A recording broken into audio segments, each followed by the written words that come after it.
11 دنوں تک اسرائیلی فضائیہ کے حملے اور بمباری کے نتیجے میں غزہ میں بھاری پیمانے پر جانی اور مالی نقصان ہوا ہے۔ اس دوران 66 بچے اور 34 خواتین سمیت 243 افراد جاں بحق ہو گئے، جبکہ 1900 سے زیادہ افراد زخمی ہوئے ہیں۔ وہیں درجنوں عمارتیں زمین بوس ہو گئی ہیں۔ اس دوران بنیادی انفراسٹرکچر کو بھی کافی نقصان پہنچا ہے۔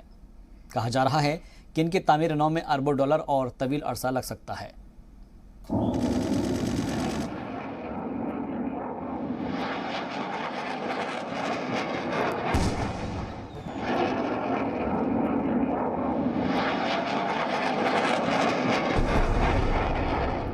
سیٹلائٹ سے لی گئی یہ تصویریں گزشتہ 10 مئی کو اسرائیلی حملے سے قبل اور اس کے بعد کی ہے۔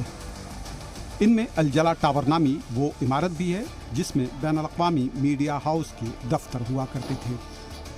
اسرائیلی حملے میں اس عمارت کو بری طرح نقصان پہنچا۔ اسرائیل کا دعویٰ ہے کہ عمارت میں حماس کا انٹیلیجنس سیل سرگرم تھا۔ بتایا جا رہا ہے کہ اسرائیلی حملے میں 450 سے زیادہ عمارتیں زمین بوس ہو گئیں، جبکہ مقامی حکام کا کہنا ہے کہ 11 دنوں کے دوران 17,000 سے زیادہ رہائشی مکانات کو نقصان پہنچا ہے۔ حملوں کے دوران کمرشل بلڈنگ، کثیر منزلہ رہائشی عمارتیں اور نجی گھروں کے علاوہ اسپتالوں کو بھی بھاری نقصان پہنچا۔ اسرائیل کا کہنا ہے کہ اس کی جانب سے صرف حماس کے عسکری ٹھکانوں کو ہی ہدف بنایا گیا اور جن عمارتوں کو نقصان پہنچا ہے وہ حماس کے زیر استعمال تھیں۔ جنگ بندی کے بعد اب نقصانات کا تخمینہ لگایا جا رہا ہے۔ کہا جا رہا ہے کہ غزہ کی تعمیر نو میں لمبا عرصہ اور کثیر سرمایہ درکار ہوگا۔ حماس نے اسرائیل سے نقصانات کا معاوضہ طلب کیا ہے۔ ادھر مصر نے غزہ کی تعمیر نو کے لیے 50 کروڑ امریکی ڈالر دینے کا اعلان کیا ہے۔ اسرائیلی حملے کے نتیجے میں کتنا نقصان ہوا اس کا صحیح اعداد و شمار ابھی سامنے نہیں آیا ہے۔ تاہم غزہ میں ہاؤسنگ کی وزارت کا کہنا ہے کہ 16,800 رہائشی بلڈنگوں کو نقصان پہنچا ہے، جن میں سے 1800 کے قریب پوری طرح زمیندوز ہو چکی ہیں۔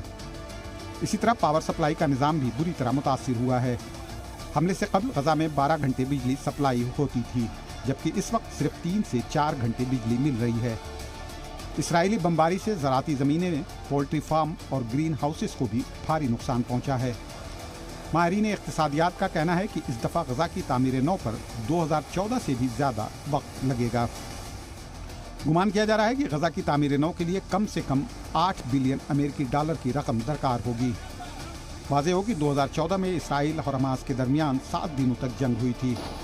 اس وقت عالمی برادری نے فلسطینیوں کی مدد کے لیے 5.4 ارب امریکی ڈالر کا عطیہ دینے کا وعدہ کیا تھا، جن میں سے آدھی رقم غزہ کی تعمیر نو پر خرچ ہونی تھی۔